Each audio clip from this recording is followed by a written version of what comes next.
Betrayal. It's a tough topic and one that often evokes deep pain, anger, and resentment. It's difficult when we are betrayed by someone we aren't close to, but it's downright excruciating when we are betrayed by someone we love, someone we counted on to love us, cherish us, and protect us. Today, we'll focus on this real life question. I've been betrayed a lot in life, from my father to my best friend to my sister. My life partner was my soulmate. We were a perfect couple, or so I thought. But she's cheated on me. I am so hurt and angry. How can I get over this? And with that question as the focus of today's podcast, I'm Dr. Carla Marie Manley, and this is Imperfect Love. Welcome to Imperfect Love with Dr. Carla Marie Manley, psychologist, author, and relationship expert. I'm here to help unravel mysteries and misconceptions about love, relationships, and mental health issues, plus everything in between. Love is complicated, people are not perfect, and relationships surely can be tough. Together, we'll navigate this messy, imperfect space of real life.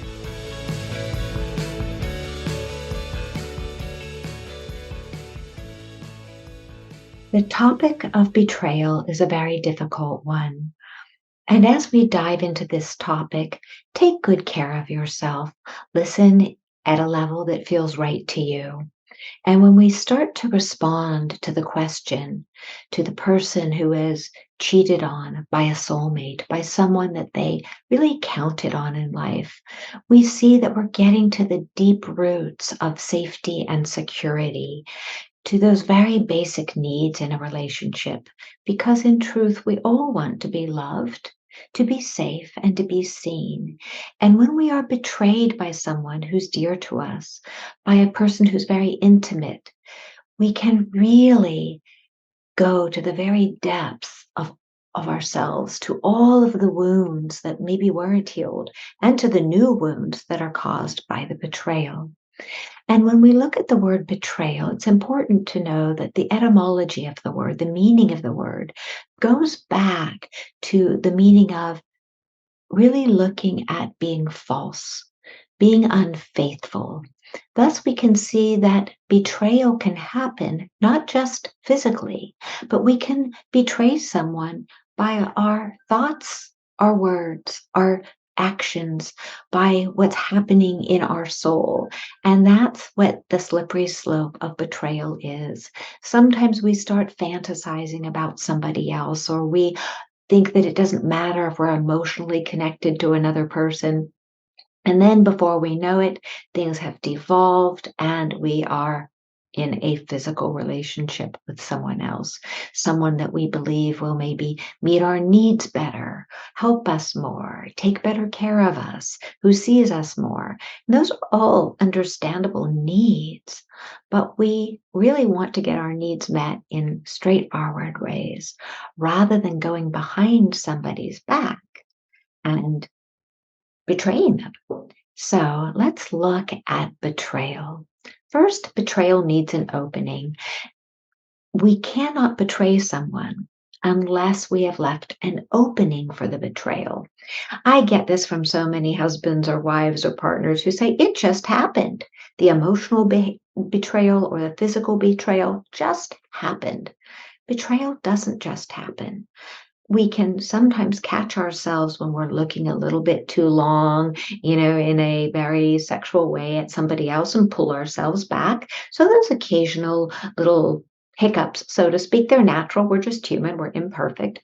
But when we really lean into it, into an emotional betrayal, where we begin to maybe talk with someone in sexually oriented ways or very intimate ways that are not part of the agreement in the relationship, because I do have to say some relationships have an open agreement about various levels of emotional and physical contact that are absolutely fine in that relationship. So I'm not speaking about that here. I'm speaking about the relationships where people have a very, straightforward agreement about what it means to be emotionally faithful and physically faithful. And we really want to have these kind of agreements with our partners from the get-go about what we mean by emotional betrayal. And physical betrayal is a little bit easier to, have boundaries around, but emotional betrayal can show up in different ways. So we want to know that first. What are our needs? What are our boundaries? And work with a partner so that we come to a mutual agreement on that. So we have a mutual understanding. So, but a betrayal, if somebody is giving an excuse like I couldn't help it, well, of course you can help it. You are maybe not responsible for every thought that comes up in your mind, but you can manage your thoughts. And you are certainly responsible, and your partner is responsible for managing their actions. So, again, betrayal doesn't happen by chance. It is somebody taking a step in that direction. So if a partner gives you an excuse that it just happened, don't accept that excuse because that's really what it is. It is an excuse. So moving to the next piece, the betrayal is never the fault of the person who is betrayed. And I hear this when I'm working with partners who, have one has found out about the other's infidelity. And often I hear one partner say, well, it's his fault because he wasn't giving me enough love, or it's her fault, or it's their fault because they weren't thin enough, or they didn't keep their physical fitness up, or they weren't giving me enough presents, all of these excuses. It is never the fault of the person who is betrayed. Why? Because if you're not happy in the relationship, then it's up to you to state that, to try to get your partner to work with you to meet your needs. And then if you are not happy, then you exit the relationship after you've done everything that you can to keep the relationship together, whether it's therapy or having lots of heart to heart meetings, and then you go your separate ways, and then you get to do whatever you want without betraying someone. Because the truth is, when we betray someone else, we have betrayed a part of the self. There is nothing we can do, be it good or not so good, that does not affect the inner self and someone else. So, again, if you have been betrayed, it is not your fault. Third thing, betrayal can occur in any relationship. Betrayals can occur in families, in the workplace, in a friendship, in a romantic partnership. So betrayals can occur anywhere. And today we're focusing on the question, which of course is a romantic relationship betrayal. But remember, the principles I'm talking about can also apply to a wide variety of relationships. Emotional betrayal and physical betrayal. Those are two of the most common forms of betrayal. And that's the piece where we want to really work again with a partner so that if we have common agreements, mutual agreements, then we have better structure and better safety in the relationship. Someone, of course, still can betray us if we have an agreement, but at least we have the structure to support what we really expect of ourselves and expect of a partner, both emotionally and physically. So there are also, of course, other types of betrayal: financial betrayal, spiritual betrayal, but it comes back largely to the physical and the emotional are two of the biggest forms of betrayal that I work with. So at the root of all of these forms of betrayal is deceit. And that goes back to the meaning of the word, betrayal. It comes from a lack of fidelity, a lack of faithfulness. And so we want to really invite ourselves and our partners to always be faithful. Faithful to the agreements that we set up for the relationship, faithful to the principles, to the values that we've agreed to between the partners. So these are really important pieces in the healing process, because often we can't figure out what went wrong in the relationship. And so these are some of the really foundational pieces that help us understand what happened in this relationship And if we're staying in the relationship, what to do moving forward, what to require. And if we're exiting the relationship and then we do our healing, what we can look for and require in the next relationship. So, why are betrayals so damaging? Why does the person who submitted this question feel so angry and resentful? Well, betrayals annihilate trust. It's that straightforward.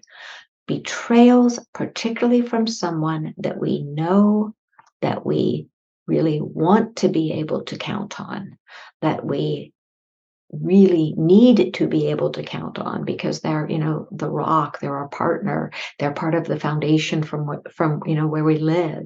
That when we are betrayed, it's almost like a nuclear bomb goes off and there's so much devastation. And so not only do we have to clear all of that debris, but we also have this huge mess in the ground, all this toxicity in the air, in the ground to clear out. So betrayal annihilates trust. And trust is what allows us to feel safe and secure in relationships. And if we don't feel safe and secure, then we are going to not be able to be our best selves. Because in our intimate relationships, it is that bedrock of safety and security that allows us to move out into the world and do our work and take care of the kids and go off on a vacation and run to the store and do all of those things with ease because we know when we go back home that's our safe space, that our rock is there and that we are the rock for the other person. So no matter how horrible the outside world may get it sometimes, when we have that trust and safety in a relationship, we have that joy and that peace and that sweetness of saying, and when I go home, all will be well. It might not be perfect, but it will be well because we have trust and safety and security. So remember, that's why betrayals hurt so much. They annihilate trust. And trust is very difficult to build in a new relationship. Yes, of course, it takes time for us to trust someone. We don't just give away our trust. We build it over time. The other person earns our trust and we earn theirs. That's in a healthy relationship. And all of that building of trust when a betrayal occurs, especially a big betrayal, like a marital or relationship infidelity, a serious emotional one or a physical one, all of a sudden, all of those months, years of trust building are gone. All of those years in a blink of an eye, a betrayal will annihilate trust. And then the process of rebuilding that trust is so incredibly difficult because we're not starting from a clean slate like we do when a relationship is new. Of course, we all have histories and baggage that we have to make sure aren't invading our ability to trust a truly faithful partner. But all of the work that we did to build that trust in the relationship, it's so much harder to build after an infidelity because we're constantly checking, as we have a right to do. Am I safe? Am I safe? Is he going to do it again? Is she going to do it again? Are they going to do it again? And that makes it very, very difficult. Even if you've forgiven the person who has betrayed you, it is very natural to be circumspect, to be cautious about trusting them again. And then that person, the betrayer, will need to earn your trust. And it may take years, it may take decades, it may never return. So we always want to think more than twice before we betray a partner because the ramifications to the self and certainly to the partner are huge.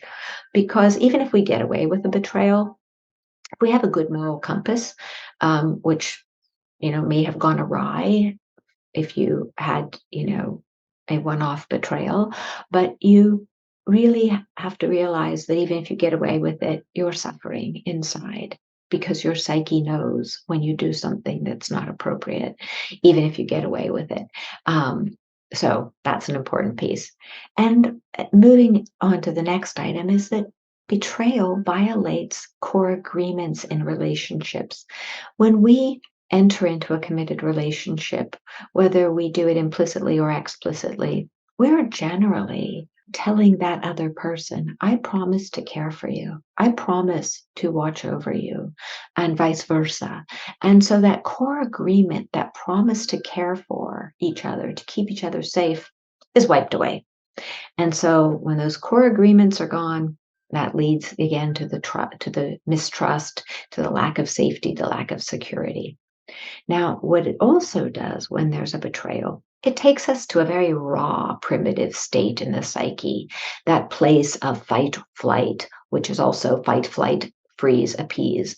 But it takes us into a place of deep fear, which often feels like anger and panic, and sometimes is anger and panic and anxiety.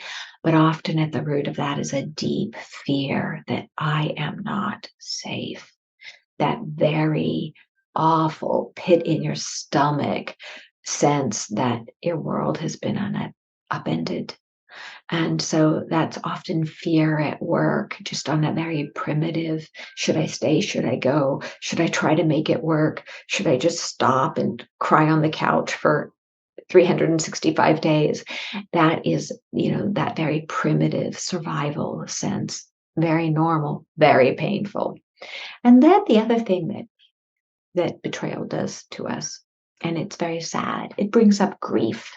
You might think, oh, I've been betrayed, I'm angry, and I'm ready to give up, but I'm not grieving. There's generally grief involved. The denial, the anger, the bargaining, the depression, those stages of grief are often a part of the betrayal process, the healing process, because we often deny it at first. Oh, she wouldn't cheat on me. She would never do that. He would never do that. They would never. No, no, no, no, no. So that's the denial. Then the anger starts coming up. How could that person do this? How could they betray me? And then that's, the denial, the anger, the bargaining. Well, maybe I could stay. Maybe if we go to counseling, maybe, if she or he promises or they promise to do this or that. And then the depression, that deep, dark abyss of having your trust, your love, your belief, all of the hopes and dreams you had just swept away in what feels like a blink of an eye. So remember, grieving is a very natural and painful part of the betrayal process. And then healing. And so, back to the person who, submitted the question. How do you get through it? How do you just move forward? You do it one day at a time. You do it by knowing what is right for you from your gut. Do you need space from the person? Are you really ready and wanting to end the relationship? Do you want to see if you can make it work? So, really knowing what you want, and that knowing may be a long time coming, and you are not required to know this right away. Another piece that comes up for people who have been betrayed is a sense of, all of these shoulds. I should stay for the sake of the children. I should stay because I can't make the house payment alone. I should stay because I committed, to, a lifetime of happily ever afters or whatever it is. I should stay because my parents will be upset or people will look down on me or I'll lose my friend group. All of those questions are normal, they're natural, and they are up for you to work through and rework through and take your time. And if you have been betrayed, your timeline is yours. Not that you want to make the other person pay for it and be cruel to them. But if you need a lot of space and time to figure out what is right for you, that is your right. You are not the betrayer. It doesn't mean that, of course, you might not have some self-work to do. We all have self-work to do for the rest of our lives. That's my belief. And so there may be some parts of you in the healing process where you think, oh, well, I want to shift this about myself. I want to work on this. I want to do this for yourself so that you can show up as a better person. And if you stay with the betrayer, you can then maybe show up in a way that makes you love them more and and makes the relationship feel more connected. But also, you can work on yourself just for you, not for anybody else. And sometimes people say, oh, I want to work on myself so that the next individual I meet, I'm in better form for them. And it's all up to you because it's your journey. And there is no timeline for this. It's not as though you can recover from a betrayal in 6 months or 3 months or a day or a year. For some people, depending upon the type and nature of the betrayal, depending upon your personal history, your childhood, unresolved wounds, it may take you a while before you feel strong enough and steady enough to where you feel like you've let go of the anger and the resentment so that if you do move into another relationship, you're not taking baggage with you. But if you decide to stay in the relationship, what do you need?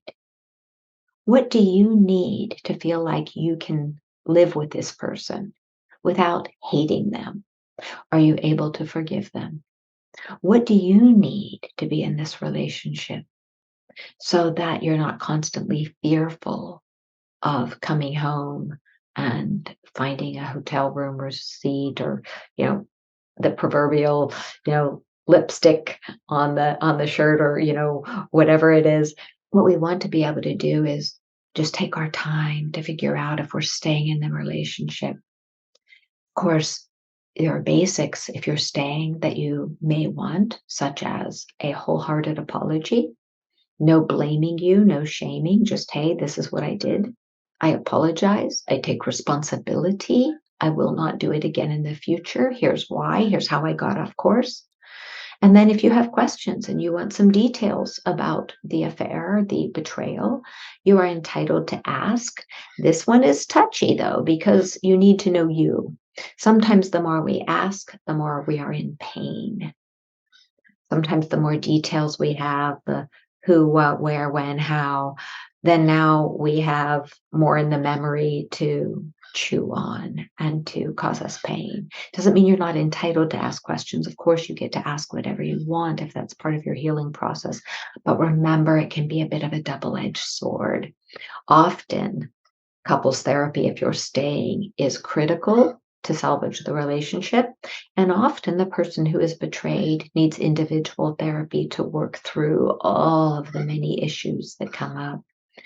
And of course, you can forgive when you are ready and forgive in your own time and in your own way. And I am a bit of a believer that forgiveness, as soon as you can come to that in a wholehearted way, that you're best served by doing that. Because when we hold resentment, it tends to hurt us. And forgiveness does not mean we need to allow someone to harm us again. It does not mean that. We can forgive and still say, hey, I've got a boundary here. I'm not going to let you do this again. I forgive you for what you did, but I'm not going to let you cross this boundary again. And so, that it may be also part of your process, the forgiveness, the boundaries, again at your pace. And as you continue to move forward with your journey in healing, remember that if you are staying with this person, you may need the individual who betrayed you, not just to take responsibility, but you may want them to make amends. And that, we often think of, oh, that means that the person who betrayed me will bring me flowers or chocolates or, fancy jewelry. And that is, for most people, that won't do the trick because those are more superficial. If you want someone to make amends to you, it may be in very real life, non-material ways. I'm not saying you can't have material things if that's what you want, but it may be things like, hey, the amends process for me is that we're going to go to couples therapy, that we are going to maybe go on walks together just so that we can learn to be together again and build trust. It may be something like, I really need you to, show up from work on time every day and to maybe make dinner so that I can see that you're devoted to us and reaching in toward us. So the amends process looks different for every person, but know that amends are okay. Again, you don't want to cause pain to somebody else in the amends process, but you are entitled to ask that the person make amends in a healthy, beneficial way. And last but not least, if love is present, if you really love the individual who betrayed you and you really believe they love you back and that they just got off course, that they generally have a very, very good moral compass and something went awry. Maybe they were at a party and had too much to drink. I'm not saying that's an excuse or even a good example, but if they are generally a person with a very good moral compass, even a drink or 5 drinks aren't going to get them, to betray you. So it'd have to be, it's up to you to look at this and say, I love this person. I believe this person will not do this again. Their track record is such and our relationship is such that I believe love will help us move forward. I believe that we can persevere with this. And if the other person is reflecting that same belief back to you authentically, genuinely, and is willing to do whatever it takes to rebuild the trust, then absolutely you may want to continue that relationship. And you have the right to have as many discussions about this with your partner as you need to have so that you feel like you're processing it and moving through it, not getting over it, just moving through it, and then being able to move on with your life. But either way, whether you stay with the person or you move forward in another direction, remember that if you're betrayed, you have a lot on your plate. And it goes deep. Betrayal goes deep. It cuts us to the very core of who we are. And so remember, if you have been betrayed, allow yourself to heal. Give yourself time. Do not judge yourself. Do not blame or shame yourself. Just know that although life is imperfect and we are imperfect, know that you deserve to be loved. You deserve to be treated with respect. You deserve to feel safe. You deserve to feel secure. And you never deserve to be betrayed.